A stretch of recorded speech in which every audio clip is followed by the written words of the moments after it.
Hi friends, welcome to Shanti food blogs. ఈరోజు నేను పాలకూర చేస్తున్నాను. పాలకూర చాలా ఫ్రెష్ అండి, ఊరి నుంచి తీసుకొచ్చారు.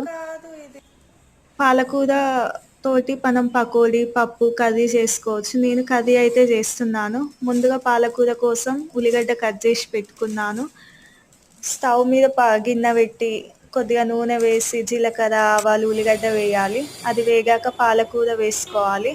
పాలకూర కొద్దిగా వాటర్ వచ్చినప్పుడు అల్లం ఎల్లిగడ్డ పసుపు వేయాలి. తర్వాత కొద్దిగా ఉప్పు, కారం వేసుకోవాలి. ధనియాల పొడి ఇష్టం ఉంటే వేసుకోండి, లేకపోతే లేదు. నాకైతే నచ్చదు ధనియాల పొడి పాలకూరలో, అందుకే వేసుకోలేదు. తర్వాత కొత్తిమీర వేసుకోవాలి.